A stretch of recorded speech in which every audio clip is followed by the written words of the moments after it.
Hey guys, welcome back to the channel, and today we're going to be reacting to 7 questions Americans always ask me about Britain and its people. What do you think they ask him? I would think, have you seen the Queen? What's your favorite tea? I think you should be the one to give. I think that's good. Oh, and what would you say? I have no idea, and I'm not American. But what questions you would ask, I think Still, that's you wouldn't have those kind of questions for a person from what kind of tea British? you like? Yeah, what kind of tea you like? No, have you met the Queen? I guess that's okay. Have you been at the Buckingham Palace? Is more so like I would ask them. Have you met the Queen? Or maybe is the weather that miserable? Okay, that's I think a fair How's question. the weather? Maybe about driving on the other side, something. Specifically, questions that I've received over the years from my American subscribers about the United Kingdom, Britain. What do we sound like to you? In the United States for 16 Can years. you do a copy of our accent, like how we copy like their accent? They can, because we see actors that are British who we've never known they're British because they act as American, and then you hear them in the interview, they're like British. I'm like, what the fuck?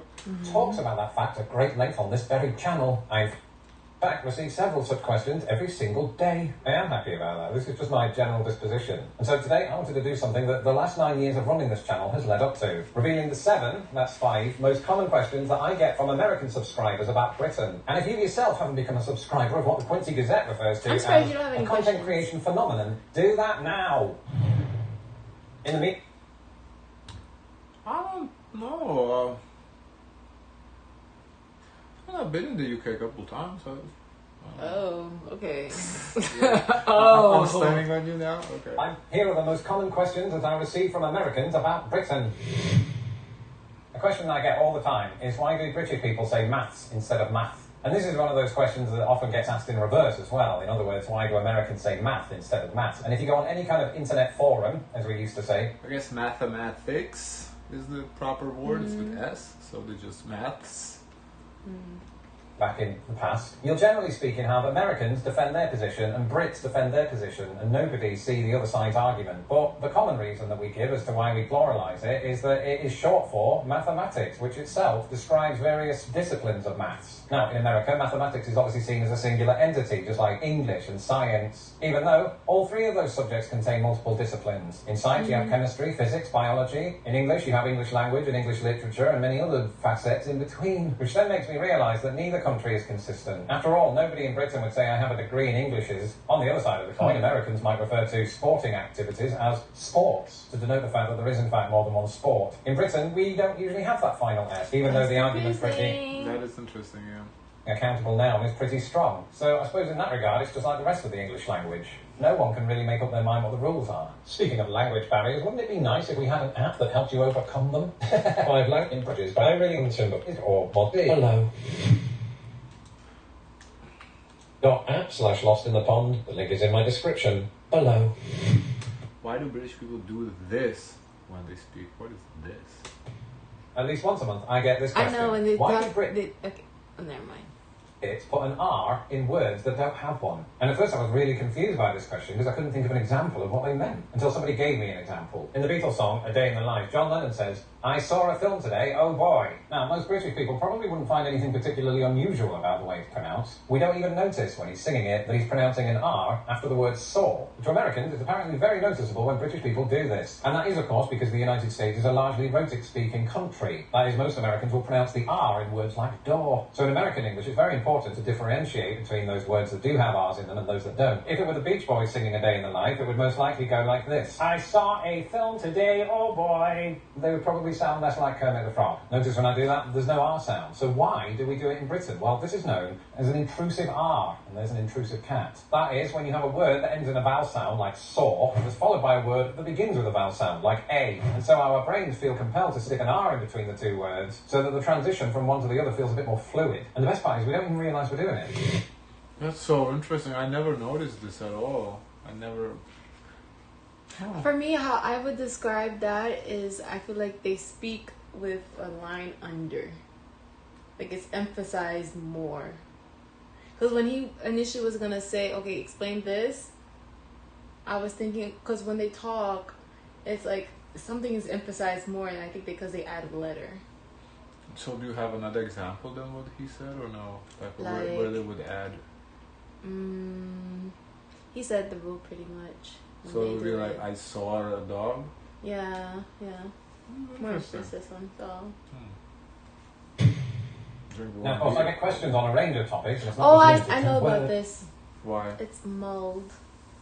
It's like you put it in the pot. Oh, and you mulled mull it. beard. Oh. It's And you one mull it. question that I get asked all the time. Only for the Is, holidays. do British people like warm beer? And the first time I was asked this question actually predates my YouTube channel because it was asked to me by a family member I of my tried wife's. it. And I was quite puzzled by Not this a because fan. I've never really thought of British It's beer as confusing. warm. I've also never thought of it as British. Now, there will be instances, of course, when we buy, say, a six-pack and there's no room in our fridges because they're tiny, so we leave them on a counter or a cupboard. And of course, famously, we don't have air conditioning in Britain, so beer can, in those circumstances, get as warm as the rest of the house. But when you're talking about visiting British pubs, some of which also don't have air conditioning, to my memory, the beer was often cold and refreshing and usually mediocre. When it comes to temperature, I wouldn't say that I've noticed a discernible difference between beer that's served in America and beer that's served in Britain. Oh, I So guess I'm they not don't really sure do where it that. comes from, but it is. I guess the difference is Americans probably put it in the fridge like immediately. For us too, in Lithuania, Cold. I don't remember people putting beer in the fridge. It's just But room temperature usually. overall, your room temperature is like not like our room temperature. Well, we don't have AC, so in summer it's harder than yours. Oh. This is a stereotype that's labelled as the British. I'm also not a beer connoisseur, so I could just be talking out of my arse. What's the difference between Britain, the UK, and England?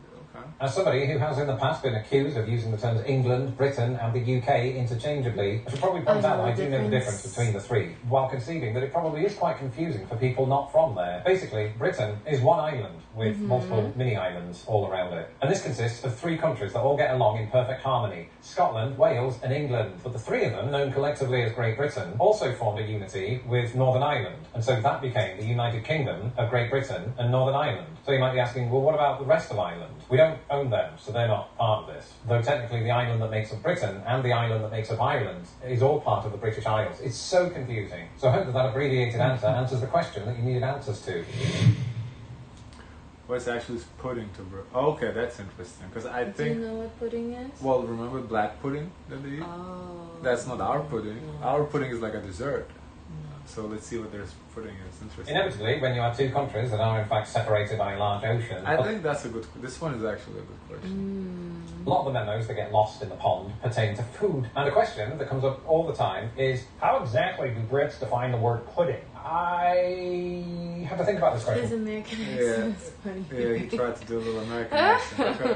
when I was first asked it, because I'd never really imagined that we have different definitions for this word. And then I thought about it for a few seconds and realised, well, of course we do. In America, it turns out that a pudding is a very specific type of dessert that Yes. has sort of the consistency of custard, but isn't necessarily custard. This is weird to the British, although perhaps not as weird as our own definitions, because in England and or Britain and or the United Kingdom, pudding is a synonym for dessert. So that custardy thing would also be referred to as a pudding in Britain, but then so would chocolate cake and apple pie and ice cream. And you might think, well, what's weird about that? Seems pretty straightforward to me. Yeah, well, we also use pudding to describe specific savoury dishes. In fact, it turns out that it was in such a vein that the word pudding originated. From the 13th century, it originally meant a kind of sausage, the stomach or one of the entrails of a pig, sheep, etc., stuffed with mincemeat, blood, and seasoning, boiled and kept till needed. This is why to this very So I guess our usage of pudding is incorrect, actually.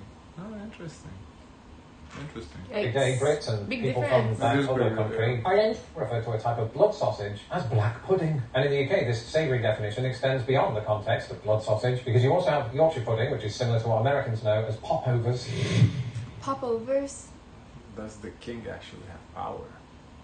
And of course, I couldn't really make this We're video not too without interested addressing in a the British king. We wanna know institution about the in which queen. some Americans have a surprisingly large interest, the royal family. And perhaps the biggest question that I get around royals is, does the king actually have any real power over his subjects? Subjects is their word, not mine. Because in Britain, I don't think we'd ever refer to ourselves as subjects, and certainly wouldn't view ourselves in that way. And that's largely because the king doesn't really have any power over us. He just throws the country in a robe. What? They no longer have much say over the affairs of Britain. That's usually done at the political level, over which King Charles has to give his nod and Why do approval. we still have Yes, that? you can. I believe they are considered a monarchy, so, you know. But it's more like a formality, traditional than yeah. I think it's also Spain has monarchy too, but you know it's not For really what? cares. Oh. call an election right now, Rishi. Not that I was ever going to say no. Basically, a word that gets used commonly about the monarch is that they are just ceremonial in nature. At this point, I think exactly. That's a great word. It was just ceremonial. Yeah, just to celebrate them. Bye. Because nobody can imagine them not being there. So you've got all of those British people that do love and adore the British royal family and turn out for the parades. I wonder and things if like those that. will last for how much longer do those will last? As you know, things become more modern because their rules are pretty strict. There must be a video on it. I don't know. I feel like as long as they don't have like any real power, nobody's gonna like take them down because it doesn't matter. It doesn't bother anybody. If they want to try to get more power, then there might be some reforms to kind of strip them. But I think as long as they're cool with what they have right now, and I think everybody's okay with it. So they think how do they get their money? Doesn't the government give them some money? I don't know. I don't think they're that rich though. I think they're more like of a status. But they need like security, this thing. They have money, but they're not like. I don't think they're like billionaires. I saw some of the jewels. A little rich. Who can't stand them. And neither party wins because this group, the group that really likes the royal family, inevitably ends up with way too many royal plate sets, and this group hasn't been able to effect the change they'd like to see, which is the complete removal of the royal family. And so in that respect, I suppose we are subjects. Not to be confused with maths. Oh, I'm way off. Wow. I saw the jewelry. It looked rich to me. But what do I know? I've never been. Wow. The British. You didn't see the Queen when you were there? The British royal family's net worth is estimated between 28 billion to 90 billion. But that's net worth. But where are they making money? There gotta be a video on that. I want to see. Yeah, guys, if you have a video that is interesting, I did not think they would have that much money. How much did you think they had? I thought like just closing their backs. Right, yeah, a couple 100 million, like 500, 600 million, And how much did they say? 28 to 90 billion. Yeah, that's a huge difference. Wow. I mean, historically, I guess they amassed all that wealth. Now it's just probably invested somewhere. But did you see their crowns that they wear? Wow, that's a lot of money. I want to see a video. I did not. Yeah, I do want to see a video, but I did not expect that. Wow. Why do British like to hate on Americans? I don't know. I don't feel the hate. Actually, I feel like out of all Europeans, British are one of the least hateful towards Americans. I do feel like we have a lot in common outside for the language. I didn't get that from the Brits. Usually, it's like the other European countries that are more hateful than the British. At least basically from my perspective, from the comments and whatnot. The question I would ask, do British like Americans? That would probably be the question. But not like, do they hate? Finally, this sentiment seems to be everywhere that I look online, including my DMs and comment sections, and that is, why do British people dislike Americans? And I'll tell you something, the answer to that is really complicated. Firstly, for the large part, I don't think it's even true. You have to consider that us Brits love to moan. And I mean about anything. It could be the weather. It could be our local MP, Member of Parliament. It could be that the bus timetable has changed for the 4th time this month. Now, when this happens on social media, where the mood and the motivation of the person speaking is not entirely clear, I could see how a sentence like, oh, bloody Americans calling it soccer again, might seem like it's an attack. But something else that you should keep in mind. Yeah, I think that's the only issue they have with is football being called soccer. Aside from that, I think. And also, I think when they're talking, they come off mean, but I don't think that's them being mean. Yeah, it's their humor. Right. I think you have to understand the cultural differences too. And as he said, Brits like to complain a lot. Yeah. I do too. So I fit right in Britain is we attack our best friends. Chainsaw Jim is not just my mate; he's an arsehole. He really is an arsehole, and he's not my friend. Don't take these things personally, and Brits, do some fact-checking first. There's often a historic explanation that says the thing for which you are attacking them was in fact the original word of the British. Anyone who's been following my channel for a long time will know multiple examples, whether that is the British... Yeah, they say apple pie is British. Origination of soccer itself. I want to see their apple pie, and I want to try this apple pie to tell you if it's their apple pie. I can try making one. I can find like a British apple pie recipe. To see which apple pie I like better. This video is that I get a lot of questions, so thanks for those. And I couldn't possibly have made this video without thinking ahead to part 2, in which I will look at 7 questions that British people ask. If someone else makes your apple pie better, it's no longer yours. It's not yours. Guys, of course, let us know your thoughts. Don't forget to like, comment, and subscribe. Join the Discord. And Zoys, share as much kindness as possible.